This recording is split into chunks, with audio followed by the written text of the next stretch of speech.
young researcher as well as academic, and that book was released on the 21st of January early this year at the state level function.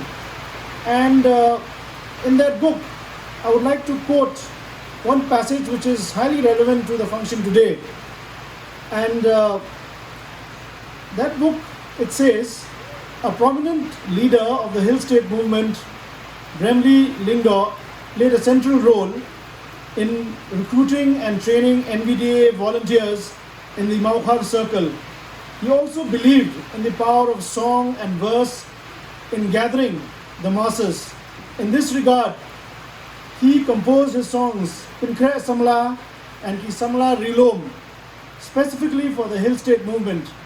A few verses from the song Pinkre Samla reads: Ko Samla Bashlur Bashinrang Jungi Kenmau Banyai Pili Ka Jingrinti Te Ladangin Trailang Umdon Jing E Bankang Ko Longme Jungi Nong Sumar Jungi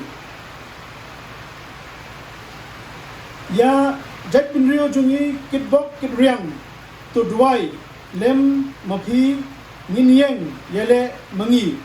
This song was one of the rallying cries of the NVDA movement, and it aims at unifying the youth towards the struggle for the Hill State. It was also a reminder to the Khasi Jaintia men and women that despite the various challenges and the tasks at hand, that they are together collectively to come in unison to fight, to challenge by non-violent means, by prayer and by supplication, their support towards achieving the goal of having the Hill State. This center which you are having today, as I was having a chat with Bante as we were going down the steps towards inaugurating of the plaque, he was mentioning that this center will be a center which will train youths, which will be a center for capacity building.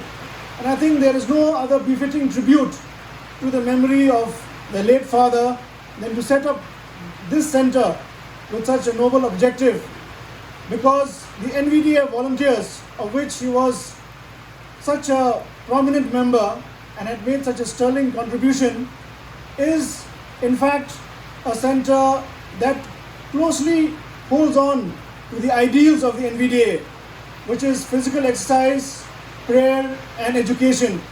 And as Apple Star Maulong had just mentioned in his opening remarks, those 9 principles which each and every NVDA volunteer had to read and had to train themselves is something that probably the youth of our generation needs to be reminded about. And it's something which is long forgotten, and it's something which perhaps needs to be revisited.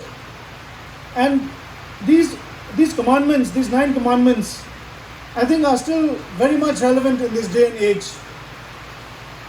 Number 1, pray daily to be used by God in order to strengthen your mind and will in the services of your countrymen. So the first thing they start is with a prayer to God. Humble yourself to the Almighty so that you can achieve good ends by the best means. In fact, that was one of the principles of the Hill State movement, which was that you are to achieve your best objectives through the best means, not through violence. In fact, when Fizo, the leader of the Naga movement, came to meet Reverend J.J. Nichols Roy, at that point of time, J.J. M. Nichols Roy told Mr. Fizo, who was the leader of the Naga national movement and who advocated a strategy which involved taking up arms, Reverend J.J. M. Nichols Roy at that point of time said, yes, as Hill brothers, we will fight together. However, we can sail in 2 boats. The boat that we wish to sail in is the boat that does not use violence. You may sail through a different boat, but we will sail in the boat that does not use violence. So that was the commitment which was given by Reverend J.J. Nichols Roy at that famous meeting which was held between Mr. Fizo and J.J. Nichols Roy at the very start. The second ideal which was encapsulated in this principle was walk and talk in the manner of love, for God is love. I would like to just touch on what Bantai was mentioning about how the early leaders were influenced and were greatly shaped by the principles of the moral rearmament in those days. Now it's called Initiative for Change, where they trained in Panchgani, and where I had the good fortune of also attending the summit in 1994 in Switzerland, along with Eric Remley Lingdo. We shared many wonderful moments together in the conference, and also in that particular symposium which was held at Co. And he recollected and he recounted many interesting stories and many sacrifice which they made during that time. And also in the Songs of Asia Declaration, that is still present there in at Co. And I think the last few months you must have seen a video that has been circulating about how the hill state came into being. And in that video, in fact, was recovered from the archives of the moral rearmament when the team from here had gone there. And I think probably Bantai may have also had a hand in recovering that particular archive.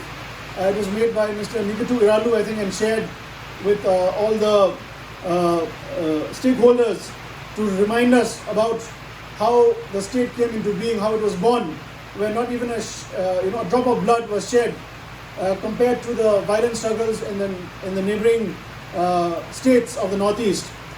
Third is, remember always that the non-violent movement seeks justice and reconciliation, and that the cause is best served through the path of righteousness. So this is such a beautiful and such a noble ideal that we must strive for the best ends through the best means. Now, how many of us in this present generation would feel that in our hearts? Because right now we live in a generation where we have very less attention spans. We live in a generation where we like to scroll very fast on our mobile phones, and we like to use the remote to change to the next channel. We are a generation that loves shortcuts right now. We do not have the patience, nor the depth, nor the breadth to understand that we have to achieve the best means through the best ends. So this is one of the ideals of the NVDA that is so essential for us to revisit and to learn how to achieve the best ends through the best means. The third ideal, sacrifice personal wishes in order that all men might be free. We just heard the interesting account by Apple Star Maulong about how they denied sleep and well-being and the physical comforts, how they marched to go and do the picketing, how they organized various democratic resistance movements, be it picketing, writing various petitions, so that we are blessed with a state which preserves our indigenous culture, which is a state which promotes self-respect, and which is a state which Professor G.G. Swell had said in his opening remarks when we got the state, that Meghalaya should be a shining outpost and a patch of beauty and grace. And I feel that the Spring Valley Farm can be that shining frontier and that patch of beauty and grace that Meghalaya aspires to be, because you closely hold the ideal which is befitting those ideals which inspired the non-violent democratic movement, and which is a movement that was led by prayer, by physical exercise, and by education. And these are the things that you will seek to promote, that you will seek to share in this particular center that you've opened.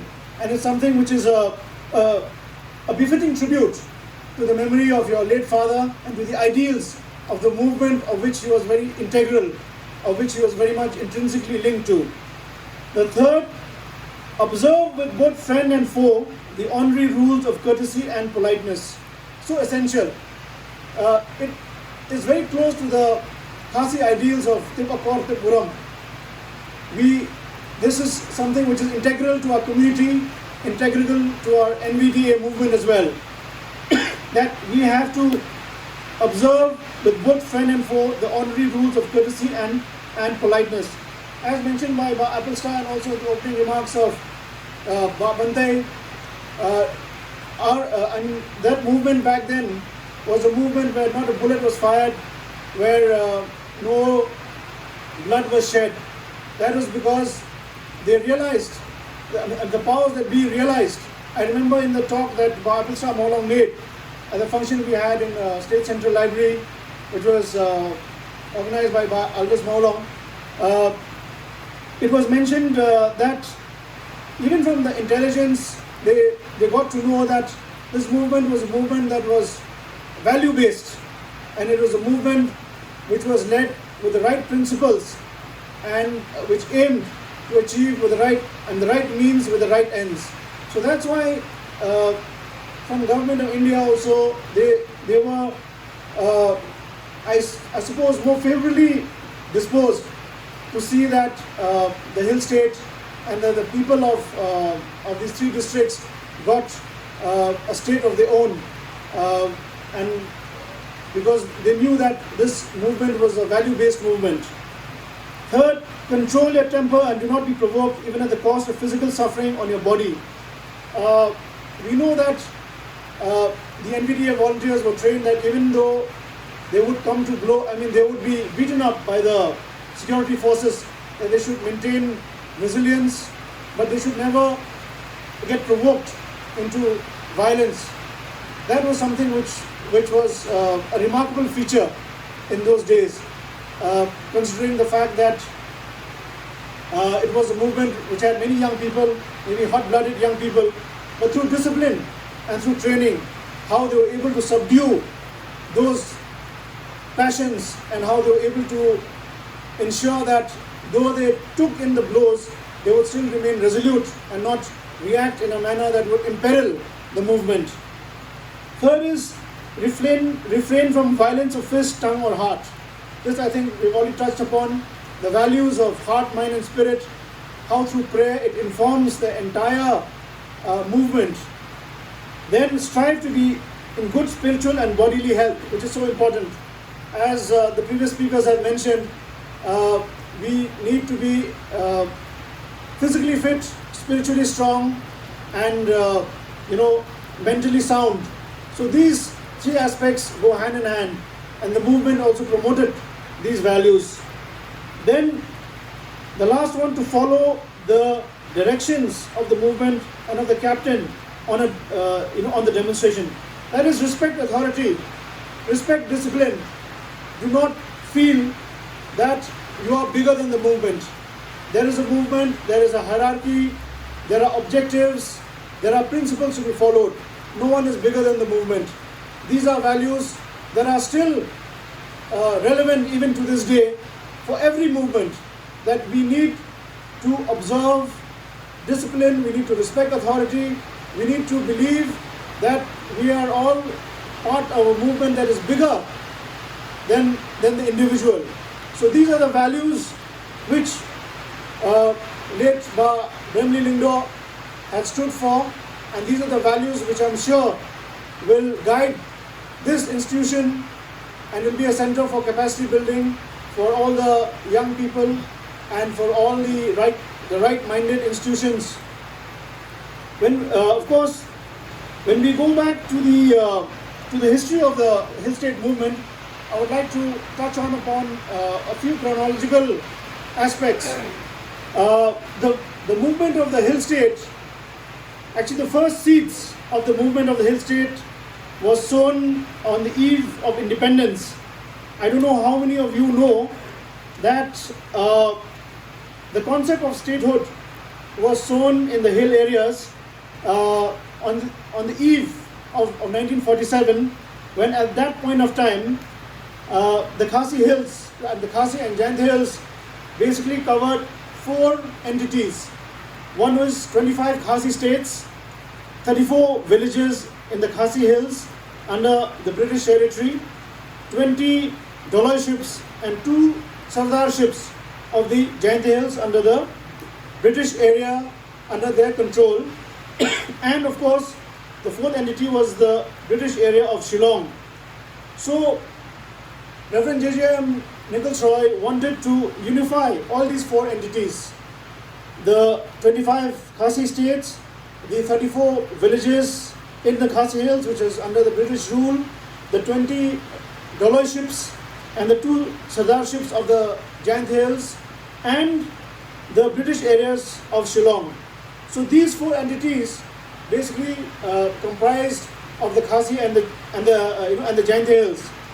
And now, once the seed of the hill state was sown at that point of time, it then led to the second significant movement, which was the meeting of all of the chief executive members, the CEMs of the district councils at that time.